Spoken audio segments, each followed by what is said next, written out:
بسم اللہ الرحمن الرحیم یا ایہا الذین آمنوا کتب علیکم الصیام کما کتب علی الذین من قبلکم لعلکم تتقون۔ قال النبی صلی اللہ علیہ وسلم لکل شیء زکاۃ وزکاۃ الجسد الصوم، او کما قال صلی اللہ علیہ وسلم صدق اللہ العظیم وصدق رسولہ النبی الکریم۔ ان اللہ وملائکتہ یصلون علی النبی یا ایہا الذین آمنوا صلوا علیہ وسلموا تسلیما۔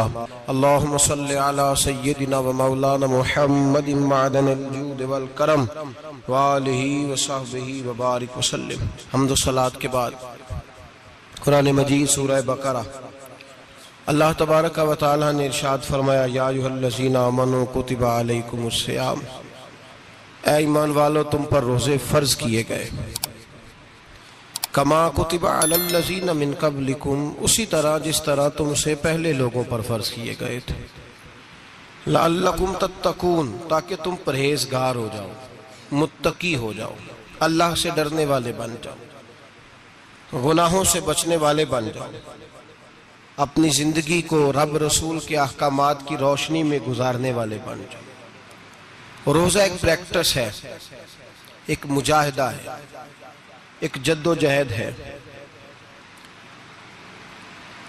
جد و جہد کس چیز کی؟ اللہ کی رضا کے مطابق اپنے آپ کو ڈھالنے کی جد و جہد۔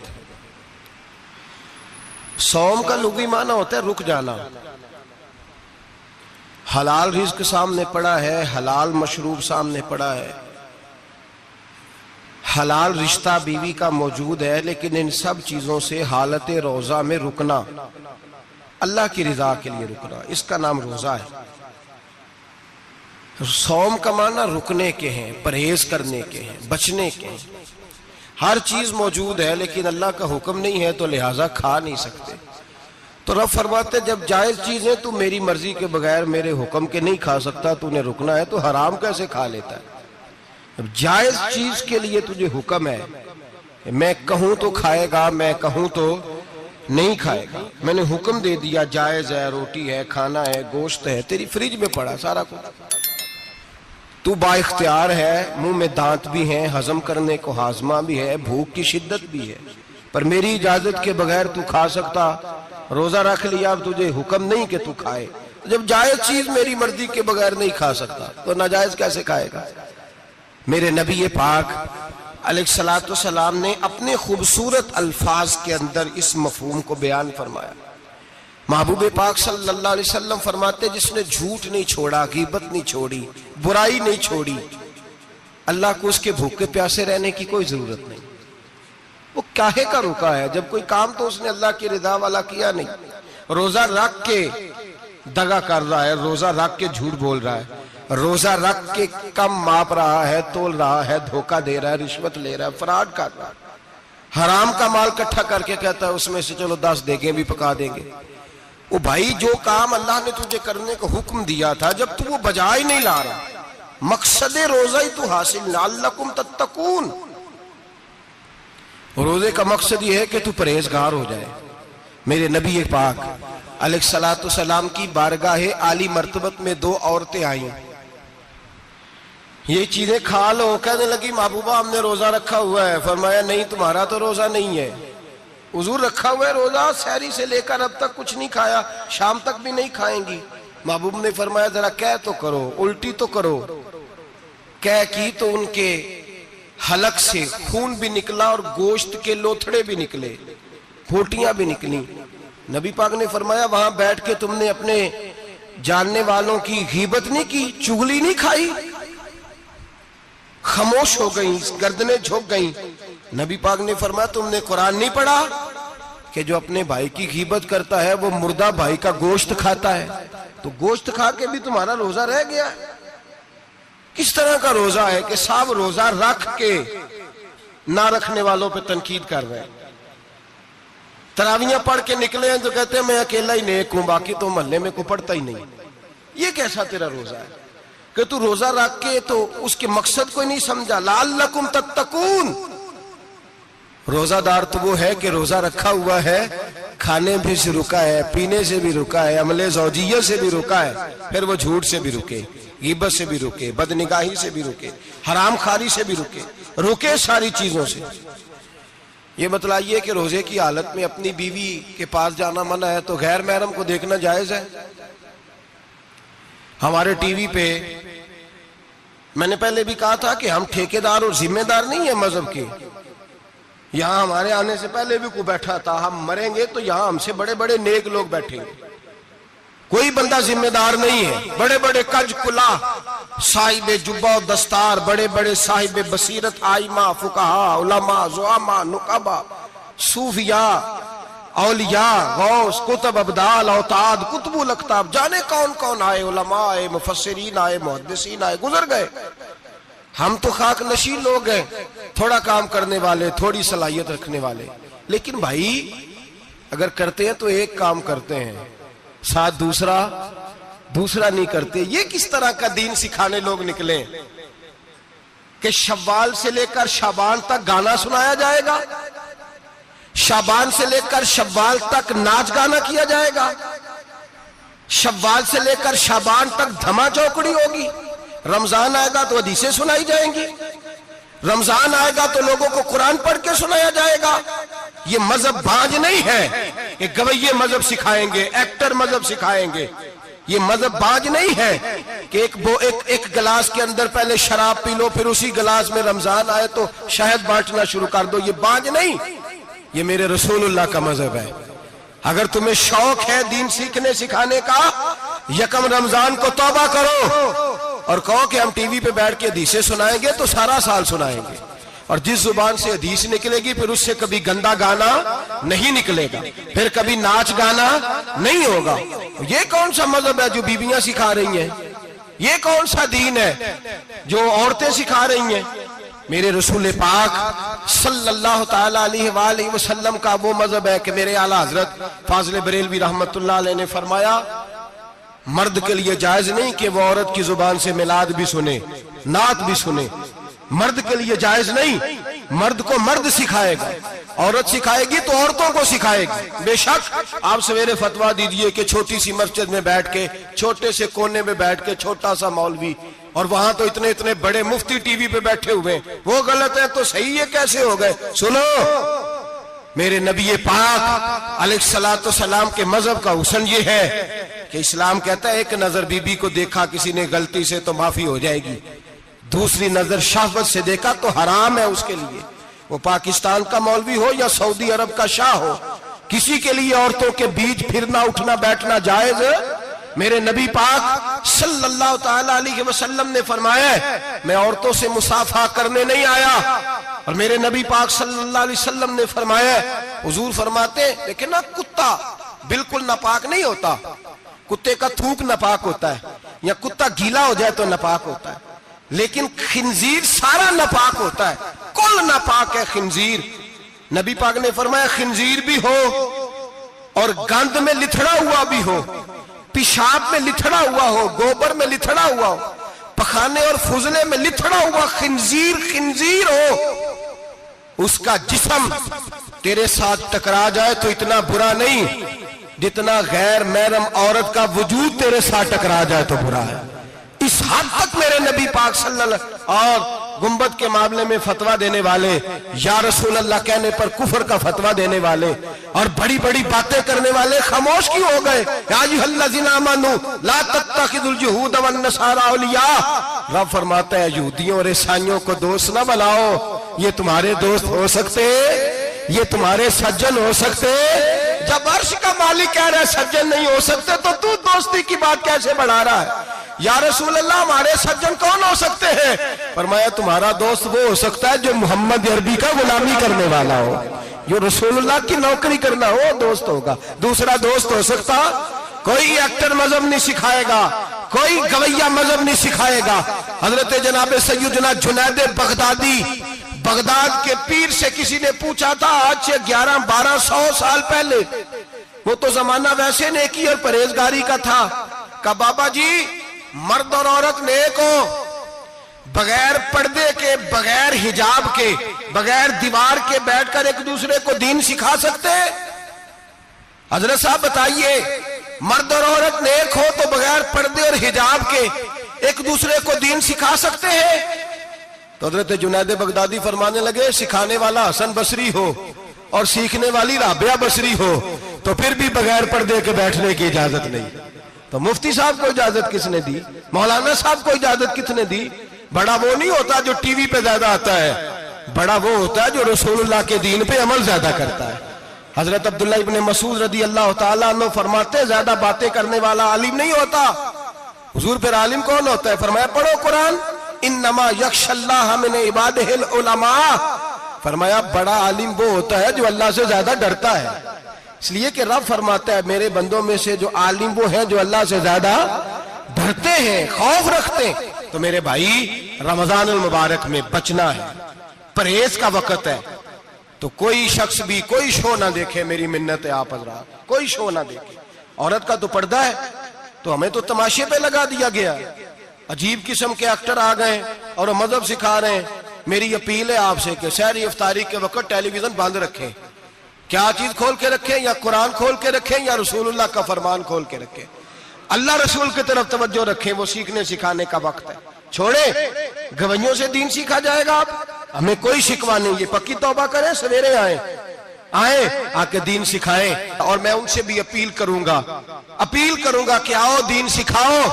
حضرت فضیل بن عیاض فرماتے ہیں میں ڈاکو تھا، کبھی کبھی چھپ چھپا کے جمعہ پڑھا کرتا تھا، پھر میں نے توبہ کی تو سچی توبہ کی، پھر میں نے توبہ کی تو رب کو راضی کرنے والی توبہ کی، پھر میں نے توبہ کی تو چھوڑی ہر شے، غریبوں کا لوٹا ہوا مال واپس کیا، جس کے پیسے نہ دے سکا اس کے گھر میں جا کے اس کی بھینسوں کو چارہ ڈالا، اس کے اونٹوں کی خدمت کی، میں نے قرضے چکائے۔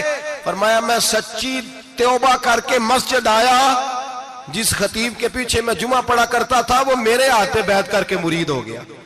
اللہ تبارک و تعالیٰ نے اپنے بندوں کے دل میری طرف پھیر دیے، پھر تمہیں اس میں انعام دینے کی ضرورت نہیں پڑے گی، پھر تم کٹیا نشین بن کے بھی دین پھیلاؤ گے تو اللہ اس میں تاثیر پیدا فرما دے گا۔ تو روزے کا معنی رکنا ہے، روزے کا معنی بولیے، روزے کا معنی رکنا، کس سے؟ جھوٹ سے، غیبت سے، بدی سے، بدنگاہی، کھانے پینے۔ روزہ کس پہ فرض ہے؟ امیروں پہ کہ غریبوں پہ؟ جی کہنے نے میں تے کام ہی، میرا تو کام ہی محنت مزدوری والا، میں کیسے روزہ رکھوں؟ میں تو دیہڑی لگاتا ہوں تو روزہ کیسے رکھوں؟ میں نے نہیں کسی حدیث میں پڑھا کہ روزہ وہ رکھے جو دفتر میں بیٹھتا ہے۔ صحابہ کے زمانے میں تو دفتر ہوتے ہی نہیں تھے، کسی جگہ نہیں لکھا ہوا روزہ وہ رکھے گا جو اے سی میں بیٹھتا ہے، تب تو اے سی تھے ہی نہیں۔ حضرت ابوبکر صدیق رضی اللہ تعالیٰ عنہ سے لے کر جناب بلال تک سارے اپنے ہاتھ سے کام کرتے، سارے اپنے ہاتھ سے کام کرتے، سارے۔ حضرت عمر فاروق رضی اللہ تعالیٰ عنہ خلیفہ وقت ہونے کے باوجود مال غنیمت کے اونٹ چرنے جاتے تھے تو چراگاہ میں چھوڑنے میں جاتے تھے، لینے بھی آتے تھے واپس۔ سارے لوگ اپنے ہاتھوں سے مشقت والے کام کرتے، حضرت بلال مزدوری کرتے، سلمان فارسی مزدوری کرتے، مقداد مزدوری کرتے، صحابہ مزدوریاں کرتے، روزے رکھتے۔ اور رمضان کے جانے کا وقت ہوتا تو در رسول پہ کھڑے ہو کے عرض کرتے محبوبہ دل نہیں بھرا، دل کرتا ہے کبھی رب سارا سال ہی روزے عطا کرے، سارا سال رمضان دے تو ہم سارا سال روزے رکھنے کو تیار ہیں۔ جذبہ تھا، طاقت تھی، ہمت تھی۔ آج نوجوان لڑکا ہے کہتا ہے مجھ سے بھوک برداشت نہیں ہوتی۔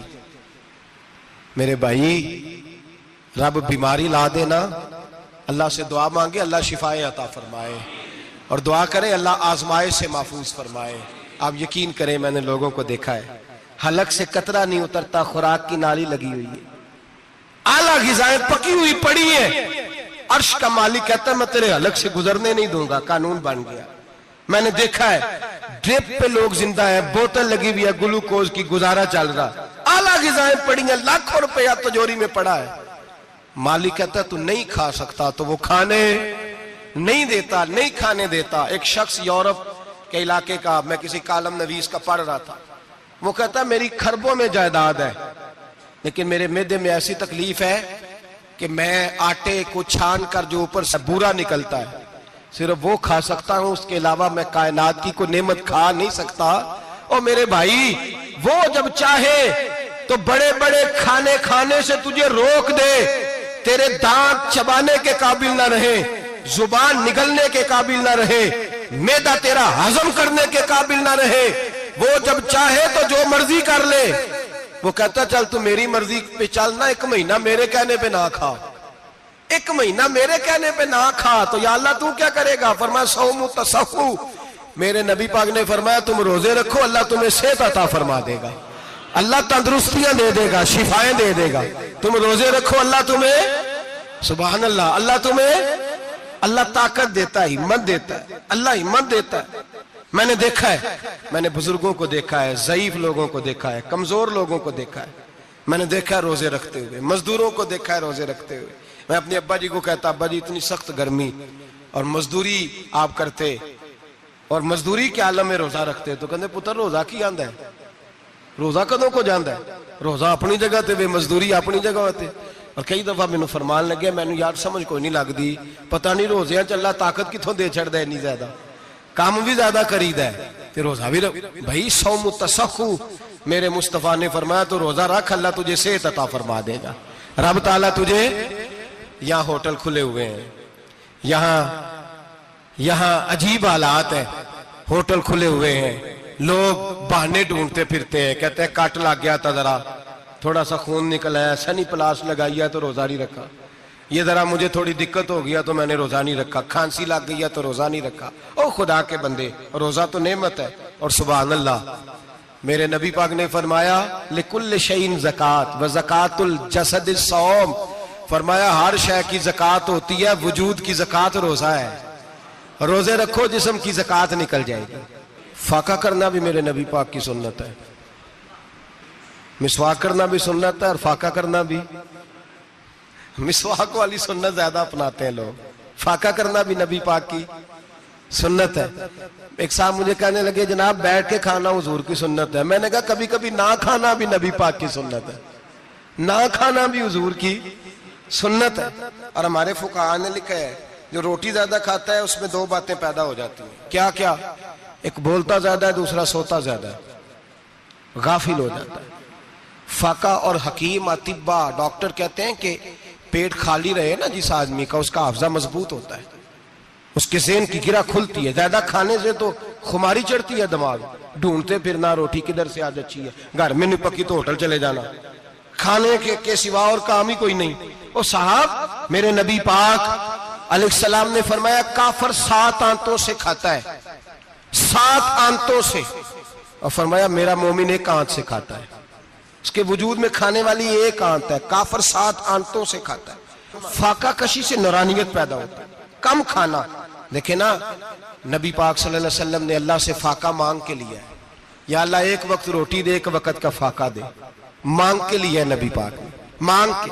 حضرت ابو ہریرہ رضی اللہ تعالیٰ عنہ فرماتے ہیں بھوک زیادہ لگتی تھی نا جب مجھے، تو میں حضرت عمر سے، ابو بکر سے، عثمان، مولا علی سے کوئی مسئلہ پوچھ لیتا تھا، اور جب میں مسئلہ پوچھتا تھا تو وہ مجھے روٹی کھلا دیتے تھے، جب میں ان سے مسئلہ پوچھتا تو وہ مجھے، حضرت ابو ہریرہ فرماتے ہیں مجھے بھوک لگی، میں حضرت عمر کے پاس گیا، ان سے مسئلہ پوچھا، ان کا رواج تھا جب میں مسئلہ پوچھتا تو پہلے روٹی کھلاتے۔ ہمارے بزرگ یہ فرماتے ہیں کہ کھانے کھلا کے دین پڑھاؤ، صرف تمہارا کتب خانہ نہیں کھلا ہونا چاہیے، تمہارا دسترخوان بھی کھلا ہونا چاہیے۔ کسی نے نبی پاک صلی اللہ علیہ وسلم سے پوچھا تھا بہترین مسلمان کون ہے؟ حضور نے فرمایا جو سلام لینے میں پہل کرے اور روٹی زیادہ کھلائے، جو روٹی ہر وقت فکر کرے آ یار تو روٹی کھا لے، روٹی کھانے کی طرف توجہ دلائے۔ کھلانا سنت ہے، زیادہ کھانا اس میں بھی فرق رکھے۔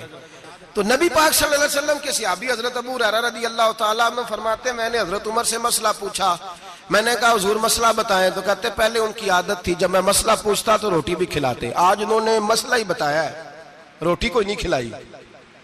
تو مجھے کہنے لگے ابو ہریرہ تو سوچتا ہوگا روٹی نہیں اس نے پوچھی، تو نے کب سے کھانا نہیں کھایا؟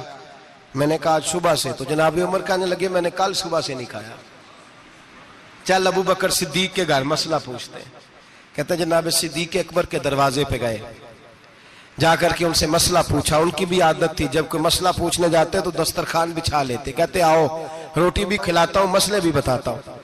کہتے ہیں گئے تو انہوں نے بھی مسئلہ بتایا، روٹی کوئی نہ پوچھی۔ تو کہنے لگے عمر ابو ہریرہ تم لوگوں نے کل پرسوں سے نہیں نہ کھایا ہوگا، اور ابو بکر کو 4 دن گزر گئے ہیں۔ تھوڑا سا دودھ ملا ہے یا کھجور ملی ہے، روٹی کوئی نہیں ملی، چلو در رسول پہ چلتے ہیں، آؤ حضور کی بارگاہ میں۔ کہتے ہیں نبی پاک کی بارگاہ میں آئے، حضور نے چہرے دیکھے، کریم سے مسئلہ نہیں پوچھنا پڑا، میرے مصطفیٰ کریم نے فرمایا بھوک لگی ہوئی ہے تم تینوں کو؟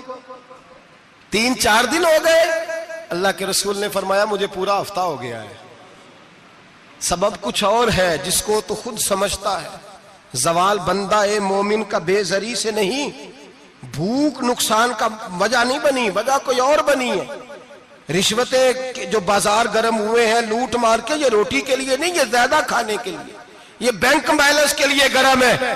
یہ لوٹ مار کا مقصد کوٹھیاں بنانا ہے، روٹی کا تو رب کریم کا وعدہ ہے۔ جو روز روتا ہے شام کو کہ میرا کاروبار کوئی نہیں، اصل میں کہتا ہے بنگلہ کوئی نہیں، اصل میں کہتا ہے کار کوئی نہیں، پجارو کوئی نہیں، روٹی تو اللہ عطا فرماتا ہے، اس کا وعدہ ہے۔ فرمایا حضور نے 3 دن بیت گئے، چلو۔ میرا بے تکلف صحابی ہے ابو الحسن انصاری، وہ بڑے نصیب والے ہوتے ہیں جن کو میرے نبی پاک خود کہتے تھے کہ تیری فلانی ذمہ داری ہے۔ اس زمانے کا تو کسی کو کہہ دیا جائے تیری ذمہ داری ہے تو کہتا ہے یہ تو پھٹیکے ڈالنے لگ گیا، یہاں سے تو چھٹی کر جانی چاہیے۔ خوش ہوتے تھے صحابہ کہ ہماری ذمہ داری لگی۔ کہتے ہیں حضرت ابو الحسن انصاری کے گھر گئے، نبی پاک نے فرمایا بھوک بڑی لگی ہے، کھانا لا۔ کہتے ہیں حضور نے اسے کہا تو اس آدمی کو تو وجد ہی ہو گیا، اس نے کہا میرے اتنے نصیب کہ حضور کا یہ کھانا کھلا۔ آؤ دیکھو دنیا والوں، آج جو سب سے زیادہ عزت والا ہے وہ میرا مہمان بنا ہوا ہے۔ فرماتے ہیں وہ دوڑے گئے، بکری اٹھائی، ذبح کی، بیوی کو کہنے لگے روٹی تیار کر، ادھر کھجوریں توڑی، انگور توڑے، کہنے لگے حضور آپ جب تک تناول کریں تب تک کھانا پک جاتا ہے۔ حضرت عمر کہتے ہیں روٹی پک کے آئی، بڑا پیارا گوشت، بڑا اچھا سالن، بڑا خوبصورت خلوص والا کھانا۔ فرماتے ہیں میں نے بڑا ہی کھایا۔ نبی پاک نے نہ ایک روٹی لی اور چھوٹی چپاتی، تھوڑا تھوڑا سالن کونوں سے، اور جب نبی پاک نے کھا لیا تو حضور کی آنکھوں میں آنسو آئے۔ حضرت عمر کہنے لگے حضور روئے کیوں؟ نبی پاک نے فرمایا سوچتا ہوں 7 دن کے فاقے کے بعد کھایا ہے، پر ڈرتا ہوں رب اس کا حساب پوچھے گا تو جواب کیسے دینا ہے، اس کا حساب بھی تو دینا ہے نا جو کھایا ہے۔ تو حضرت عمر فاروق کے ہاتھ میں کچھ چیز تھی، زور سے زمین پہ ماری، کہا محبوبہ 7 دن کے بعد بھی روٹی کھائے تو حساب دینا ہے۔ نبی پاک فرمانے لگے عمر وہ مالک ہے نا، تو جب دیتا ہے تو حساب نہیں لے سکتا، حساب تو دینا ہے، حساب تو دینا ہے، تیاری رکھو۔ صحابہ کرام فرماتے ہم نے ارادہ کیا کہ آج کے بعد ہم پھر فاقے کریں گے، کم کھائیں گے، اس لیے کہ حساب دینا ہے۔ میرے بھائی وہ فاقہ کشی کرتے تھے، ڈرتے تھے۔ یہاں تو لوگ کھا کے بیمار ہیں، کھاتے جا رہے ہیں سوتے جا رہے ہیں، کھاتے جا رہے ہیں سوتے جا رہے ہیں۔ یہ بھی وقت آئے گا رمضان شریف کا، سویرے درس پہ آؤ کہتے نیند بڑی آتی ہے، سویرے 2 سپارے پڑھ کے سویا کرو کہتے صاحب نیند بڑی آتی ہے، فجر کے بعد جو تو وقت ہوتا ہے اللہ اللہ کرنے کا، سحری کا، کھاتے جا رہے ہیں سوتے۔ لوگ جماعت سے نماز نہیں پڑھتے سو جاتے، جماعت کا ثواب چھوڑ کے سو جائیں گے۔ بھائی رمضان مبارک میں فاقہ کشی کی ٹریننگ ہوتی ہے، فاقہ کشی کی تربیت لے، رمضان میں روکے اپنے آپ کو، تربیت ہوگی۔ اور ہمارے صوفیاء فرماتے ہیں جو زیادہ کھاتا ہے اس کا نفس اس کو زیادہ پہ مائل کرتا ہے، خواہشات نفس پیدا ہوتی ہیں۔ میرے نبی پاک علیہ السلام نے جوانوں کو حکم دیا ہے یا معاشر الشباب، او جوانوں، یا رسول اللہ کیا حکم ہے؟ فرمایا یا نکاح کر لو اگر طاقت ہے، نہیں طاقت تو روزے رکھو۔ حضور روزے سے کیا ہوگا؟ فرمایا تمہارا نفس کچلا جائے گا، شیطان وسوسہ اندوزی نہیں کرے گا۔ آج نوجوان بڑھ بڑھ کے کھاتا ہے، بہت زیادہ کھاتا ہے، کبھی اس ہوٹل سے کھاتا ہے کبھی اس ہوٹل سے کھاتا ہے۔ اتنا زیادہ کھائیں گے تو نفسانی قوتیں اچھل کر کے آئیں گی، مشکل ہو جائے گا۔ شادیاں دیر سے ہوتی ہیں، ماں باپ آنکھیں بند کر کے بیٹھے ہوئے ہیں۔ اگر ماں باپ کی ذمہ داری ہو اور ماں باپ نکاح نہ کرے تو نبی پاک نے فرمایا بچے گناہ کریں گے تو جتنا گناہ بچے کو اتنا باپ کو بھی ہوگا۔ تو ماں باپ چپ ہیں، دوسرا شادی مشکل بڑی ہے، مہنگی بڑی، اور تیسرا نہیں کر رہے کچھ لوگ تو روزے بھی نہیں رکھ رہے۔ تو رمضان ان کے لیے بھی وقت ہے، نفسانی قوتیں کچلی جائیں گی، کھانا جتنا کم کھایا جائے گا اتنا وجود کے اندر نفسانی خواہشات کم پیدا ہوں۔ تو رمضان تو پریکٹس ہے مجاہدے کی، دین کی۔ اور دوسرا میرے حبیب پاک صلی اللہ علیہ وسلم نے فرمایا ہے، حضور فرماتے ہیں کہ رمضان اور قرآن کا آپس میں رشتہ ہے۔ قرآن پاک کتنا پڑھنا چاہیے روزانہ؟ زیادہ سے اللہ جزا دے. امید ہے آپ زیادہ سے زیادہ ہی پڑھتے ہوں گے. بھائی سنیں، حدیث مبارکہ میں نبی پاک نے فرمایا رمضان اور قرآن دونوں مل کے نا، بڑی پیاری حدیث ہے، فرمایا دونوں مل کے اللہ کی بارگاہ میں میری امت کی سفارش کریں گے. رمضان اور اللہ اکبر. کس طرح؟ نبی پاک فرماتے ہیں رمضان کہے گا اے اللہ دن کے وقت میں نے اسے تیری رضا کے لیے کھانے پینے سے باز رکھا، اور قرآن کہے گا یا اللہ رات کو تیری رضا کے لیے کھڑا ہو کے یہ قرآن سنتا تھا. رمضان اور قرآن دونوں سفارش کریں گے. ہم نا بڑا کچھ پڑھتے ہیں، سنتے ہیں، سیکھتے ہیں. اب یقین کریں یہ کھاتے بھائی کا بھائی سے اختلاف ہو جائے نا تو وہ 30 سال پرانے کھاتے کھول کے لے آتا ہے، ساری رات ڈھونڈتا ہے کہ میرے پیسے کہاں سے نکلتے ہیں، پڑھ لیتا ہے. قرآن پاک کی باری آتی ہے تو نہیں پڑھتے قرآن پاک. ابا جی کا ختم ہوتا ہے تو مانگتے پھرتے ہیں، کہتے ہیں 2 قرآن پاک 10 قرآن پاک. یہ باتیں بتانی نہیں چاہیے، کرنی نہیں چاہیے، لیکن چونکہ تربیت کے لیے بیٹھا ہوں تو کر دیتا ہوں. میرے شاگردوں سے پوچھیں، یہاں مدرسہ ہے الحمدللہ، درجنوں طلباء ہیں، اساتذہ ہیں، میرے پیر بھائی ہیں، اور میرا یہ دعویٰ ہے کہ شاید کوئی کسی سے اتنا پیار کرتا ہو جتنے میرے شاگرد اور مرید مجھ سے کرتے ہیں. لیکن میں نے کبھی کسی سے نہیں کہا کہ ذرا سورت فاتحہ پڑھ کے دینا، میں نے اپنے ابا جی کو ثواب دینا ہے. پوچھ لیں کسی سے، کسی سے نہیں کبھی کہا، کبھی نہیں میں نے کہا کہ ذرا مجھے تھوڑا سا قرآن پڑھ دیں. میں اس کو ناجائز نہیں کہتا، پڑھوانا چاہیے، لیکن میں اپنے والدین کے لیے کبھی سوال نہیں کرتا کہ مجھے ذرا پڑھ کے دو، میں نے بخشنا ہے، اس لیے کہ میں نے ذاتی طور پہ روٹین بنائی ہے. میں سمجھتا ہوں کہ کائنات کے اندر میرے اوپر جن لوگوں نے احسان کیے ان میں سب سے زیادہ حصہ میرے ماں باپ کا ہے. میں سمجھتا ہوں اس بات، کتنا نالائق ہوں میں کہ میں 1 مہینے میں ایک قرآن پاک بھی پڑھ کے ان کی روح کو احسان نہیں کر سکتا. میرا یہ طریقہ ہے ذاتی، میں قدغن نہیں لگاتا، میرا ذاتی طریقہ یہ الحمد سے شروع کرو اور 2 سورتیں چھوڑ کے قرآن پاک ختم کر دو آخری، اور پھر فلق اور ناس سورتیں ساتھ لے جاؤ. یہاں بیٹھ کے سالے ثواب نہیں کرنا، ختم نہیں دلانا، ساتھ لے جاؤ، قبر پہ کھڑے ہو جاؤ اور فلق اور ناس سورتیں قبر پہ بیٹھ کے تلاوت کرو، اور جو قرآن مجید پڑھا ہے ان کی روح کو وہاں احسال کرو. او بھائی، اولاد جب ماں باپ کے لیے پڑھتی ہے تو اسے کہنا نہیں پڑتا اللہ بخش دے، اس لیے کہ اولاد کی نیکیاں خود بخود ماں باپ کے کھاتے میں جمع ہوتی ہیں، خود نیکیاں جمع ہوتی ہیں. میرے بھائی تو بچوں سے یہ تو مطالبہ کرتا ہے کہ بیٹا اس سال رمضان المبارک میں میرے لیے ستو ضرور بنانا، فلانی چٹنی ضرور تیار کرنا. یہ کیوں نہیں کہتا بیوی سے کہ ڈشیں کم بنانا، تو بھی بیٹھ کے قرآن پاک پڑھ، میں بھی قرآن پاک پڑھتا ہوں. ادھر آؤ بیٹا یہاں بیٹھ کے تلاوت کرو، میں بھی کرتا ہوں. بیٹی ادھر آؤ بیٹھ کے قرآن پاک پڑھو. کتنا وقت لگتا ہے؟ حافظ اور قاری اور علماء اگر پڑھے تو 20-25 منٹ لگتے ہیں قرآن پاک کا سپارہ پڑھنے، اور اٹک اٹک کے پڑھنے والا بھی پڑھے تو 1 گھنٹہ لگ جائے گا. اور میرے نبی پاک صلی اللہ علیہ وسلم نے فرمایا جو قرآن پڑھتے ہوئے اٹکتا ہے اللہ اسے ڈبل ثواب عطا فرماتا ہے. فرمایا جو زبانی پڑھے سنگل ثواب، جو دیکھ کے پڑھے اسے ڈبل ثواب. حضور کیوں؟ فرمایا اس لیے کہ میرا قرآن دیکھنے پہ بھی اللہ ثواب عطا فرماتا ہے. قرآن دیکھنے پہ بھی اللہ ثواب دیتا ہے، دیکھنے کا بھی ثواب. رمضان شریف میں قرآن پاک پڑھے، کھول کے پڑھے. اور میرے بھائی اگر تیرا بچہ پڑھے، اگر تیری بیٹی پڑھے، کائنات کا خوش نصیب باپ وہ ہے کہ بیٹا قرآن پڑھے، چاہے ناظرہ ہی پڑھے.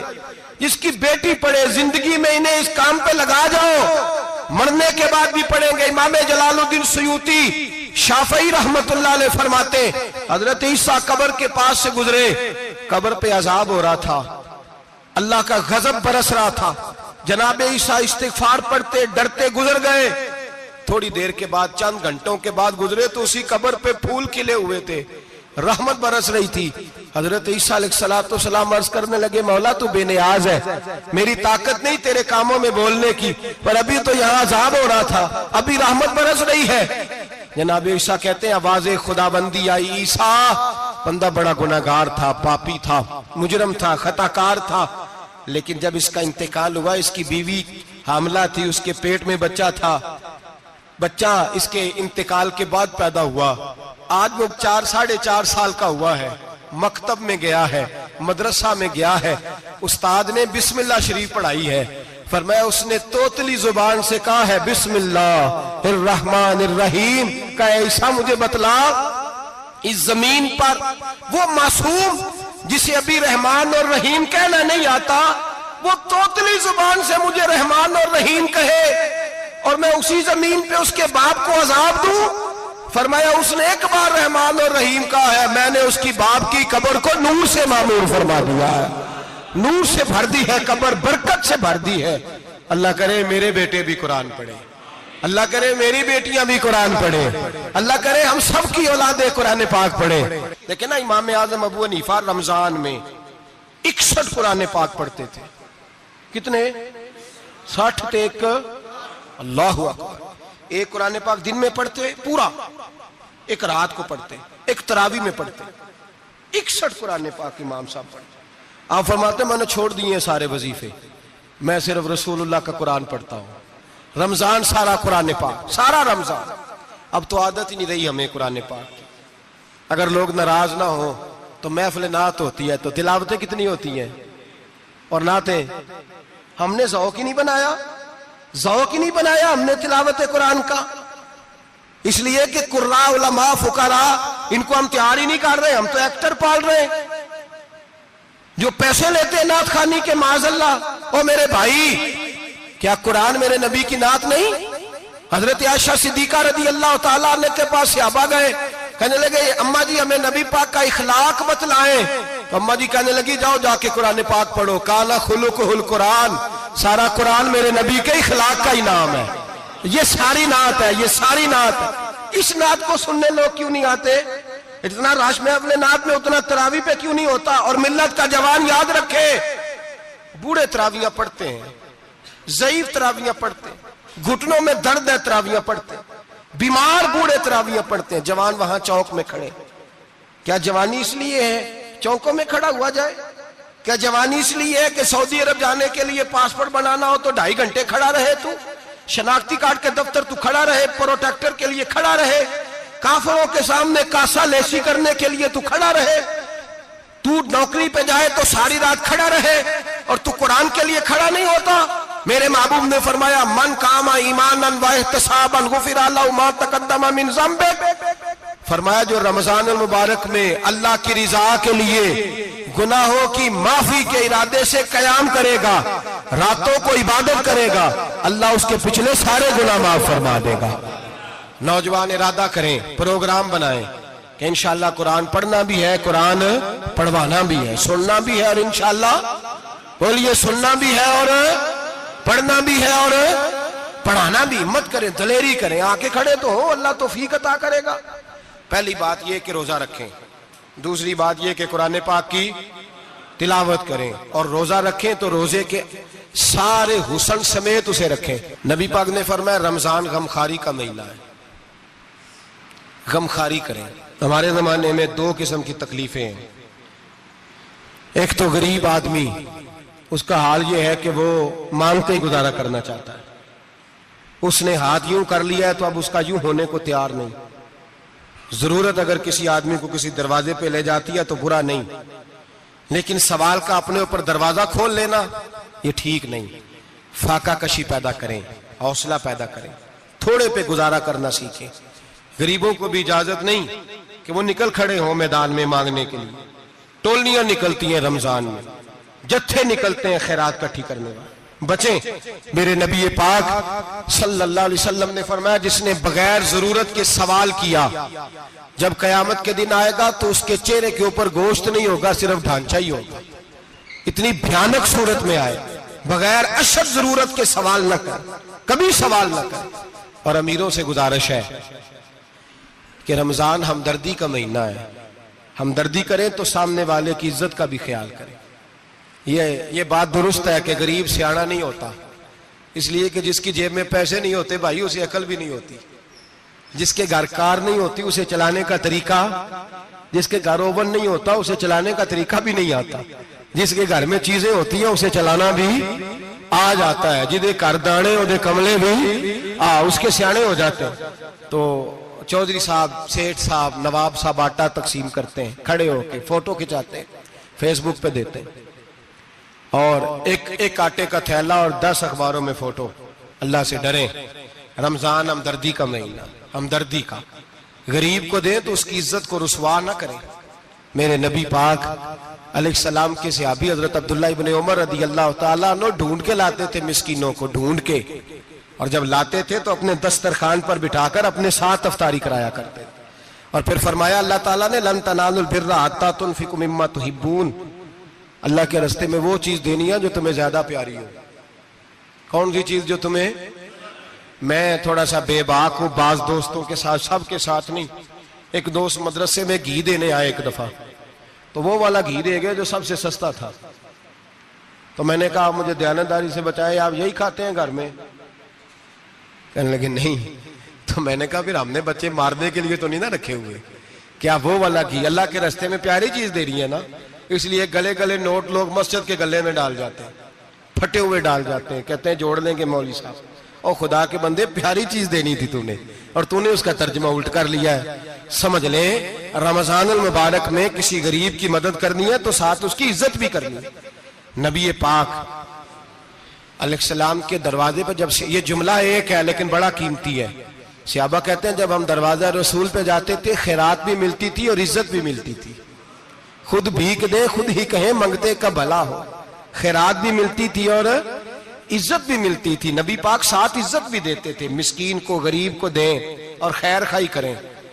جوتے بیچنے والے جوتوں کے ریٹ سستے کریں، کپڑا بیچنے والے کپڑے کا ریٹ، درزی صاحب بھی ریٹ سستا کریں، دکاندار بھی چیزوں کا ریٹ، حکیم صاحب پیسے کم لیں، ڈاکٹر پیسے کم کریں، حکومت نرخوں میں کمی کرے، اور یہ کام اجتماعی طور پہ کریں. میرے نبی پاک نے فرمایا رمضان غمخواری کا مہینہ ہے، اس میں غمخواری کرنی ہے، دوسرے کا خیال کریں، اظہار کریں، قربانی کریں.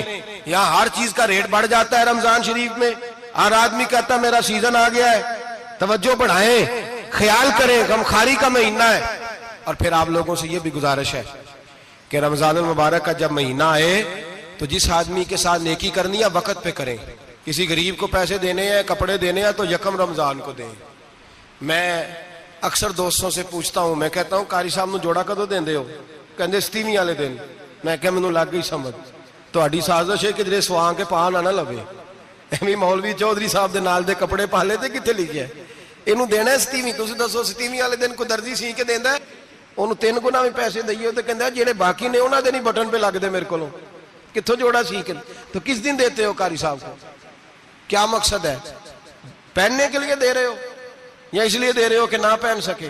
تو بھائی آپ جب کسی کو کوئی چیز دیں گے تو کب دیں گے؟ جب وہ استعمال کر سکے. غریب کو لوگ فطرانہ دینے جاتے ہیں عید سے 1 دن پہلے، تو کیا کرے گا اس کا؟ وہ نہ تو کپڑے خرید سکا نہ روٹی لا سکا. بلکہ میرے حضرت صاحب فرماتے ہیں رمضان سے پہلے دے دو، رمضان کی نیت کر کے رمضان سے 1-2 دن پہلے دے دو، اللہ رمضان جتنا ثواب ہی عطا فرمائے گا. رمضان سے پہلے دو جس کو کچھ ہے دن، قبل از وقت تیاری کرو. اور میرے قبلہ صاحب فرمایا کرتے اپنے کپڑے بعد میں، غریب کے بچوں کے کپڑے پہلے، اپنے گھر کی ضروریات بعد میں، غریبوں کی ضروریات. اس لیے کہ اللہ پاک نے ان کا رزق بھی ہمارے گھر بھیج دیا. ہماری ڈیوٹی لگائی ہے کہ تم نے بانٹنا، بانٹنے والے بنو. اور یہ ذہن بنائے کہ پتہ نہیں کس کا حصہ تھا جو اللہ نے میرے گھر بھیجا. یہ ذہن بنا کے بانٹ.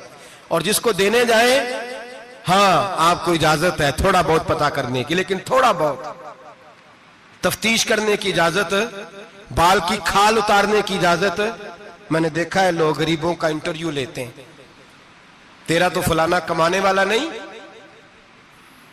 تیرا تو فلاں بچہ. او بھائی بہت سارے غریب ایسے ہیں، بڑے ہیں جو کمانے کی کوشش کرتے ہیں لیکن ان کا سبب نہیں بنتا.